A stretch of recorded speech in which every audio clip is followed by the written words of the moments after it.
Well, let's talk about this early 60s period again. We want to talk about Hugh Downs, but I want to ask you first something else. In 1962, you made a very high-profile trip with the then First Lady, Jackie Kennedy. How did that come about? Well, I was not on the air full time then. I had done some features. The very first time that I think I was on the Today Show was when I went to Paris to cover the fashion shows. And I remember I was on with Frank Blair, and I said something like, it was so exhausting and so difficult to do that I took the very last plane home, you know. And when Jackie Kennedy went on this then supposedly unofficial trip to India and Pakistan, a whole group of reporters went unofficially along with her. And I was sent by the Today Show to be one of those reporters, to do radio pieces, and also to report day by day. There were only 3 women on the trip. The rest were all men. There were not many women reporters, and the other 2 women were both working. One was working for a magazine, and one was working either for Associated Press or United Press. I can't remember which. So I was the only one who was broadcasting on television. I'd never heard of pool reporting. Pool reporting is when one reporter represents all the others and is allowed in the special places and then reports to people. I never did this because the main person who was going on this trip, Sander Van Ocker, who was a newsman and was working on the evening news, went on every pool assignment and never let me go on any of them. And later on, when Sander Van Ocker came to ABC, I remember thinking about it and thinking how the world turns, how time changes, because I never went on any of them. I barely talked to Jackie Kennedy. She never talked to any of us. She was very pleasant. She was traveling with her sister at that time, Lee Radziwill, but she didn't talk to any of us. And my whole conversation with her consisted on one day saying to her, "Mrs. Kennedy, there's a bobby pin falling out of your hair." The last day of the trip, however, she took an elephant ride with her sister and then called the female reporters together and gave each of us a little box with that lovely little quiet voice that she had. And I still have the memory of that fascinating trip when we went from city to city, unofficially following Jackie Kennedy around. Certain things happened on that trip that stand out in my mind as we talk now. It was the beginning of telling people intimate details. Mrs. Kennedy had to take her shoes off to go into the sacred places in India. And the reporters looked in her shoe and saw that she wore a 10 or a 10 and a half, which was a very large foot. That was reported. Up until then, you didn't give these kinds of details. But she was a woman who absolutely captivated everybody. So that, I think, was my first overseas trip and was the beginning of the kinds of trips that presidents and first ladies would take in years to come, where groups of reporters would go. When I think about it now, it was a very small group, even smaller than the group that went to China with Richard Nixon, and I was on that trip. But at the time,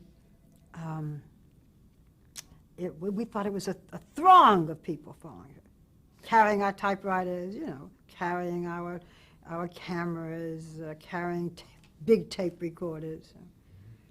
Did you come back from that experience feeling like you had learned something about your trade or something that you drew upon in the future? Or is it? What did I learn? I learned how to tell a story very quickly, which I'm not doing now, because you had limited time. That it had to have a beginning and a middle and an end. It had to have a headline. I learned a little bit about writing. I had known, obviously I had been writing for years on television, but I learned to do it crisper. I learned to do radio reporting. Not a lot more. And I learned what a pool camera was and what a pool was and what it meant never to go on one. Mm-hmm. For the students who are going to be watching this interview in the future, let's take a moment here, since you were writing, you were producing, you were editing for live television. Why don't you take us just on a step-by-step process of how you would go about doing a piece? Just what's involved? Today? Well, today would be fine, yeah. But was there I don't any mean difference today. between today than in live television? Oh, yes, and the Well, let's talk about live television live then. television. Well, on the Today Show and on live television, you have to make sure that in your introduction you are telling people what they most need to know. I still do this with people on The View. You know, tell me who so-and-so is. What is the name of that book? What is it about? Give them the salient facts. Most of the time, the people are told they'll be on from 7:30 to 8, or 8 to 8:30, so they figure they have a half hour. They don't. They have 4.5 to 5 minutes usually. So I think you have to very carefully construct your questions so that you do the most important questions at the top, the ones that you have to get through. And it depends on the kind of interview, you know, whether it's a news interview or whether it's a personality interview, there's some difference. You might want to leave the last question until the end, but then you've got to be able to take time cues. And something comes to my mind that I will tell you about. And you also have to listen to what the person says. I've often said it's not the first question, it's the follow-up. What did you mean by that? Why did you say that?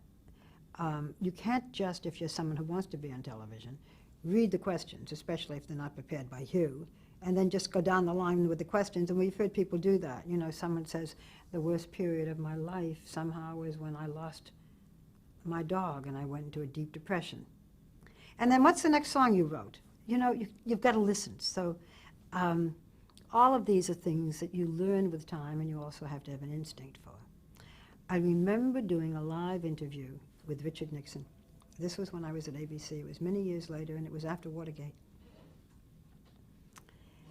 And it was the first live interview that he had done, and the first network interview that he had done after having left office, after being forced out of office. He had done one interview earlier with David Frost, but it was an interview that he was paid to do, and it was edited, and therefore it wasn't the same.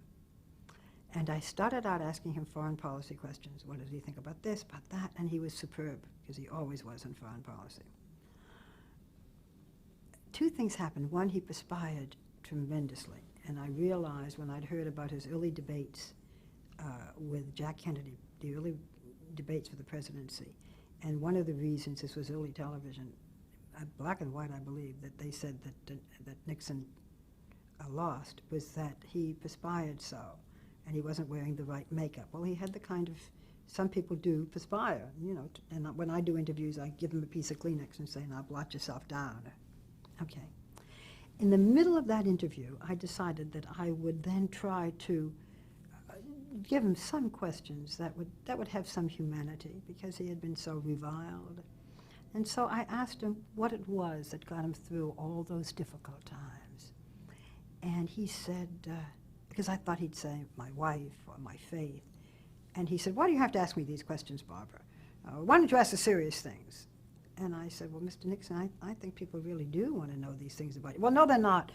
Let's get back to the important questions. So I started to look for my foreign policy questions again, and I couldn't find them. But I had written them myself, so I remembered all of them. And then we went on, and 1 minute, this is when I'm talking about time, I asked for a 1-minute cue before the end of this hour interview. And I said, Mr. Nixon, are you sorry you burnt the tapes? And for the first time, he said, yes, I am. And he had only about 30 seconds to answer, and it was a great climax. And I remember that very well, because when I stood up, I realized that I had slipped the foreign policy questions under my seat because I didn't want them to mix up with the others, and that's why I couldn't find them. And the other thing is, and I do it to this day, I write questions on little cards. As we talk now, I'm preparing to do an interview with now Vice President Gore. I have recently done one with presidential candidate George W. Bush. I write questions on cards, and I write hundreds. I write, this is for a big interview, I write everything I can think of. I go around and I say to people, what would you ask if you could? What would you ask? And then I boil them down and boil them down and boil them down. Now, if you have time, you can do that. If you don't, you're writing like this, because you may be doing an interview with something that happened 10 minutes ago. But I do a lot of homework, and if I'm talking to young people today, it pays to do your own homework. It pays to write your own questions. It pays to learn something about the editing process. All of this makes a difference. Mm-hmm. What are the keys to good editing? What do you look for when you're editing? A good opening and a very good close. And obviously what's in between has to be important. But you really have got to, I think, capture that audience at the beginning and make them feel at the end, you know, it's almost like a concerto, you know, and at the end of it, you know it's the end. It has its own beat. Obviously, you want to tell the story. And obviously, you want to get some of the person. And don't be so intent on getting just the facts that you take out all the juice. While we're talking about interviewing here, you know, in the trade, there's the sort of a thing that's called a Barbara Walters question. What would you think is a Barbara Walters question? How would you answer that? Again, it depends on what we're doing. You know, now I do a news magazine program, 2020. I do specials. I do a daytime television program with 4 women plus myself, which is very freewheeling, but also has interviews. I do interviews on that. I might say to someone, what's the biggest misconception about you? Because you then learn things that they probably never thought they would tell you. Or they also bring up the rumors about themselves that they want to clear up. I don't have too many set questions. I really do try to listen. One of the things that I have been accused of is asking people what kind of a tree they want to be. I hope that in history's time I will live this down. Actually, it only happened once. I was interviewing the great Katharine Hepburn, that wonderful, outspoken actress. And I said something about, you're such a legend. And she said, I'm like an old tree. And I said, oh, really? What kind of a tree? And she said, I'm like an oak. I'm not that willow in the backyard that's losing all its leaves. I'm like a great white oak. So this is the only time I ever ask that question. And any time any reviewer wants to put me down, they say, oh, Barbara Walters with her what kind of a tree. I'm also supposed to make everybody cry. And so I'm so careful now not to make anybody cry. But you know, if you start asking people about their childhood, and if I'm doing a personality interview, I very often start with the childhood, as you did with me, because the effect of the childhood on the person they are today, whether it's a president, or a movie star, or a murderer, the childhood affects today. So I will very often start with that. And you know in that if you want to press certain buttons, sometimes it's surprising. But if you talk to me enough about my sister, I would well up. If you speak to someone about their father or their mother, especially if they're no longer alive, the tears will come. I try now very hard to stay away from that. So if there's a Barbara Walters question, I guess it's considered that it would be a more personal question. Although these days there are questions that are asked that I wouldn't dream of asking. But, you know, again, we're in a different period. Well, let's go into the period in 1963 when Hugh Downs came on the Today Show. What was your relationship with Hugh Downs when he came on during the early period of time? How did you work with him? When Hugh Downs came on the program, I was a writer. I wrote the introduction that presented Hugh that day. And the show at that time traveled a great deal. We loved to do that, and we went to many different countries. We went to Japan. We did the first satellite broadcast from Paris. We went to Spain, to Germany. It always seemed to be raining, and I used to tease Hugh because he'd get on the air when it was coming down in torrents and say, there's a fine veil of mist today. And there were many different women who were on the Today Show. I was not one of them. I was doing my reporting, and I was writing. And then in the convention that nominated Lyndon Johnson, there had been a woman on the program named Maureen O'Sullivan, who is maybe better known today as the mother of Mia Farrow. And one of the things that I've learned that broadcasters still have not learned is that someone can give a very good interview and not necessarily be able to go the other way. You know, I see it again and again on programs. Oh, I saw so-and-so. She was wonderful when so-and-so interviewed her or him, therefore he or she would make a great host. It doesn't happen that way. So they hired Maureen O'Sullivan at a very large amount of money, and she just was not cutting it on the program. And when it came time for the convention nominated Lyndon Johnson, which was in Atlantic City, the ABC News executives felt that they had to let her go because she just couldn't cope with the kind of news questions. And they had a big contract, so they certainly were not about to go get another big star. And so they put me on the air 3 times a week for 13 weeks. The other 2 days, one was done by a movie critic at the time named Judith Christ, and the other was done by an art critic named Aileen Saarinen. They put me on for 13 weeks. It's not that I competed against them, but little by little they were no longer working on this program. Anyway, from 13 weeks I stayed on for 13 years. Well, this Maureen O'Sullivan position, was that what was called the Today Girl? Yeah, I was no longer called the Today Girl. I said, look, anything, just not the Today Girl. That but I was changed. not co-host. I was not co-host until after being on the program all of those years. And it was a somewhat subservient position. I mean, I loved working with Hugh Downs and Joe Garagiola. But towards the end, Hugh Downs left the show. He really just walked away from it. He wanted to do other things. He was very much his own person. And they hired on the Today Show a man named Frank McGee, who had been on the Evening News. Again, I'm on the Evening News, very important. Now I'm going to do the Today Show. I mean, we realize now that the morning shows are much more difficult to do than coming on at night and reading from teleprompter, you know, except in times of crisis. That's what you do most every night. So he thought it was kind of beneath him. And although he was pleasant to me on the air, he wasn't enormously respectful off the air. And one of the things he said was that if there was an interview from Washington, I could not be on, I could not ask a question until he had asked 3. I could then come in the 4th question. And it went all the way up to the president of NBC, who agreed that that's the way it should be. And so the only way that I could do an interview that had great substance was if I got it myself.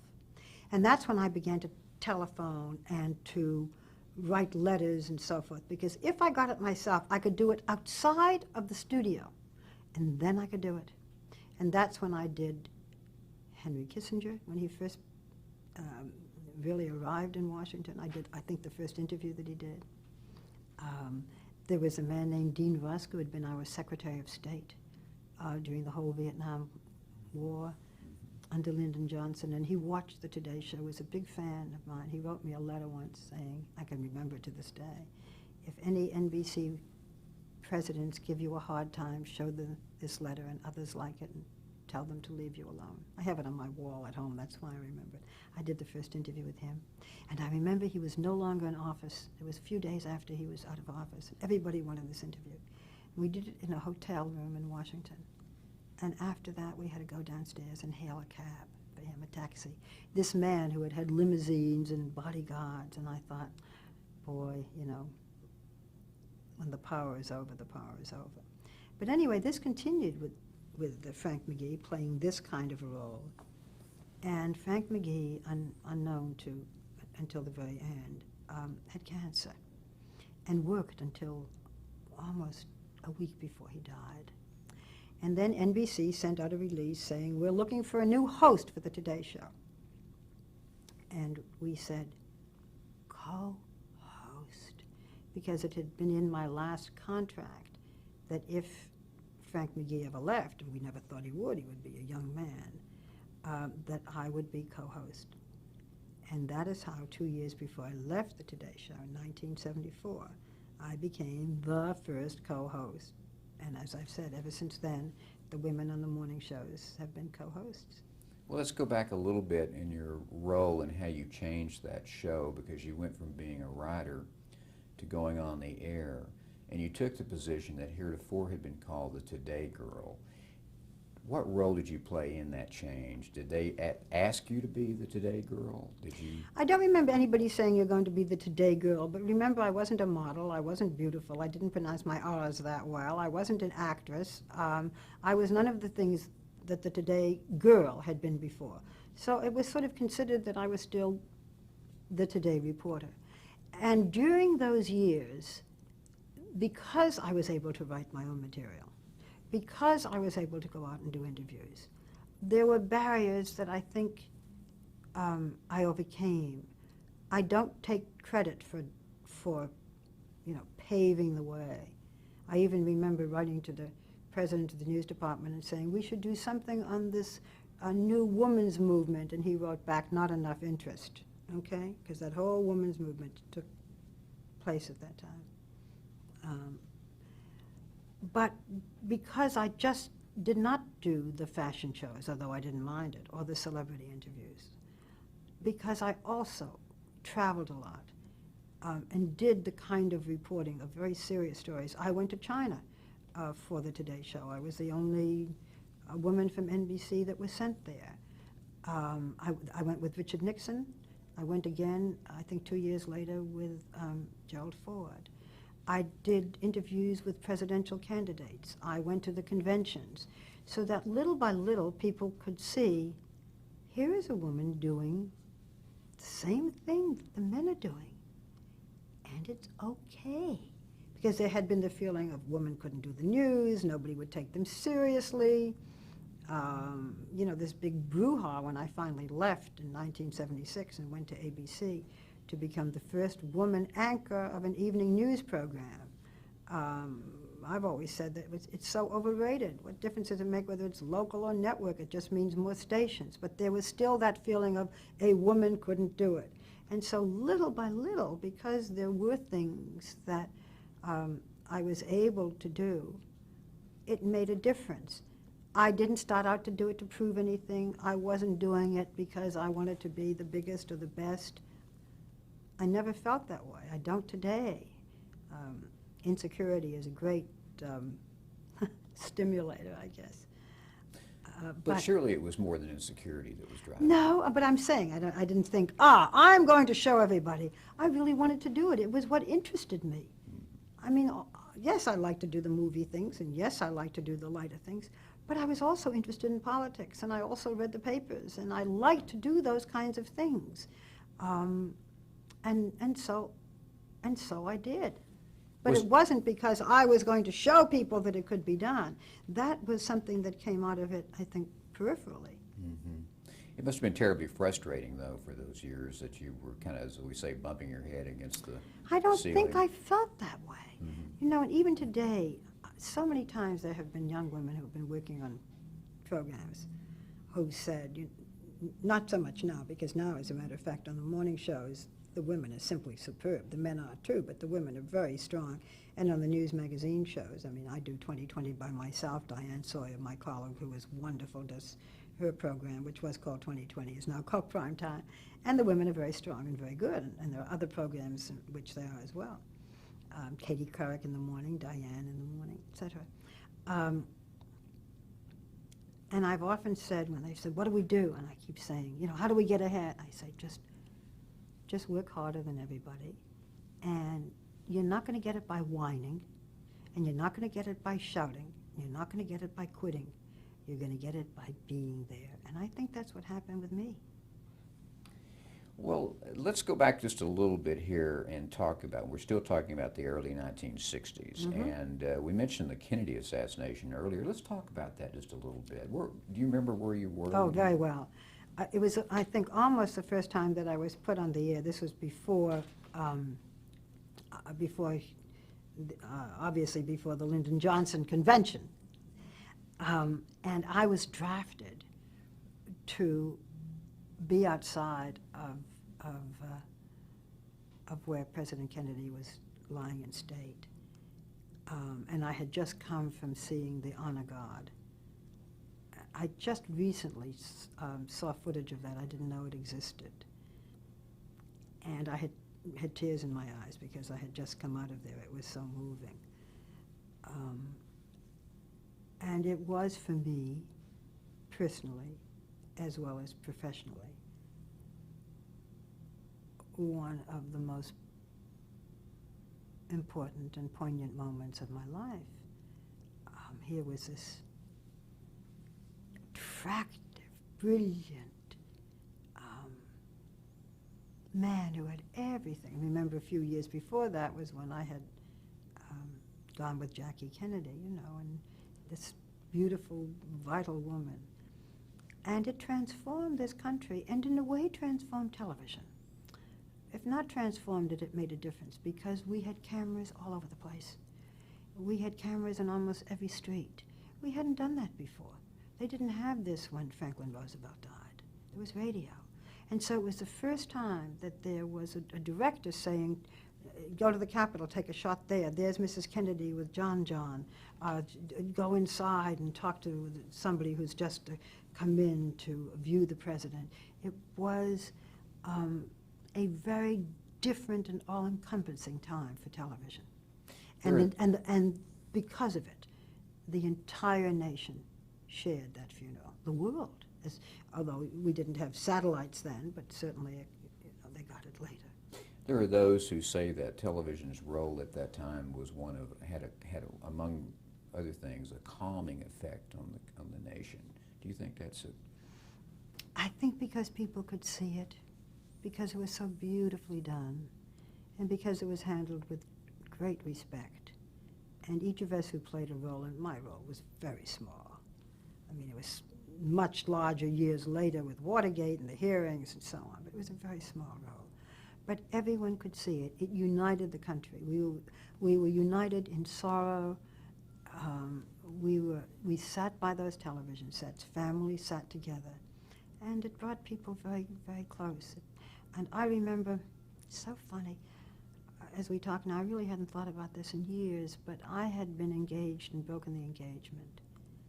And the day after the funeral in Washington, I came back to my little apartment in New York. I was not yet then on the air, full time.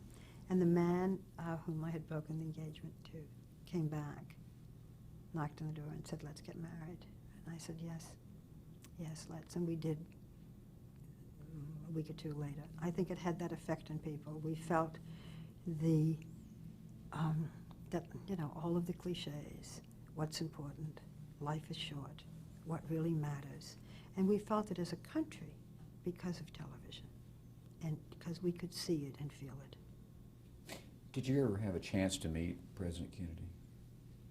I didn't meet President Kennedy. I did meet Bobby Kennedy and had serious interviews with him because he was running for president.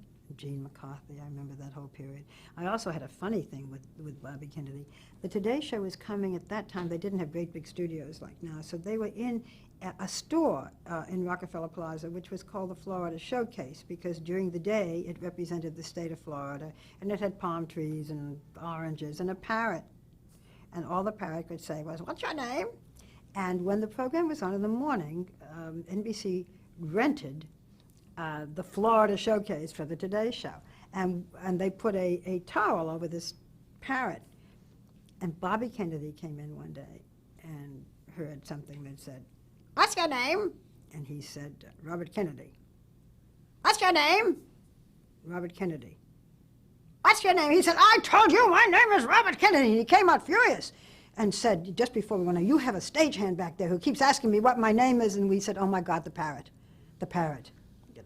I also remember his sitting and wringing his hands. I remember the sensitivity and the nervousness. Live television makes people scared. You're on, nobody tells you anything. Suddenly those lights are on, you're being asked questions. And one of the things I do, by the way, and I still do it today, and that is so the person knows when to finish. They're not getting time cues. Very important in live television. So they're talking and you've got to, somebody's going like this. So I used to say, when you only have 15 seconds left, I will touch your knee. And you'll know to wrap it up. And I remember doing it one day, and the person I was interviewing said to me, he was an Englishman, "Young woman, what are you doing crawling up my leg?" So I don't know, there's no answer. I don't know what you do except go. Well, this is when I go click. Okay. We change tapes now.